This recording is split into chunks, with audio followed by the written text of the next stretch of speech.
So medyo na-curious ako sa air mode. Nakita ko lang sa Facebook. Isa sa magaling na FPV drone pilot. Itag ko na lang siya mamaya. Nakalimutan ko yung pangalan. Kasi bago ko lang rin nakita ang kanyang Facebook. Sabi niya maganda daw yung air mode off.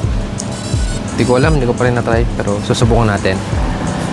Dito lang naman ako sa aming compound. So air mode off. Ano nga ba yun? Hindi ko rin alam eh. Tagal na ako nagpapalipad pero hindi ko alam kung ano yung ibig sabihin ng air mode off tsaka air mode on. Okay, let's go!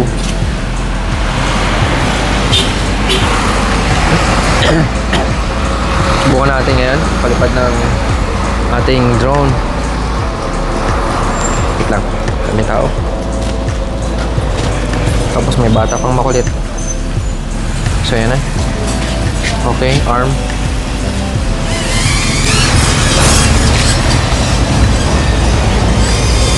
Air mode off. Air mode off na.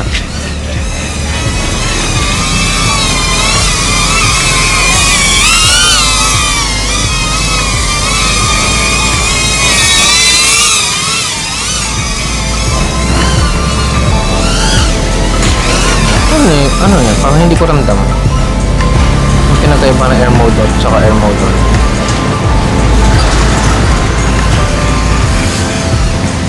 Parang ang hirap niyang kontrolin. Masyadong malakas yung hangin, guys. Pero gusto ko lang matry. Tabi dyan, nak. Tabi dyan.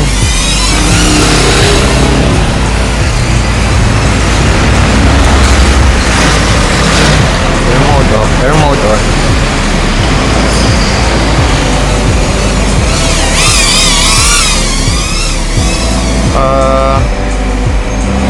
Hindi ko alam. Hindi ko talaga masabi kung ano yung pinag-iba. O dahil hindi ako nag-freestyle. 5.8. Pero parang mas ano siya, mas sensitive yung quad ko. So yun lang yan.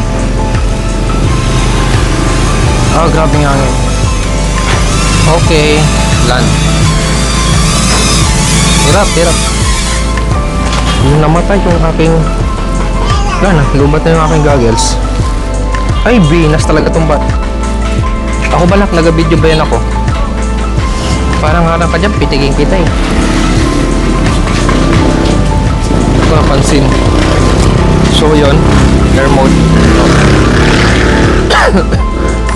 Sige, salamat sa panonood ng ating konting short video. Babush! Ay, wait lang. Hindi ko pala naintindihan. Wala akong napansin na diferensya. Sabi daw, pag tumama ka sa volume na yun. So, yun siguro. So, bye-bye.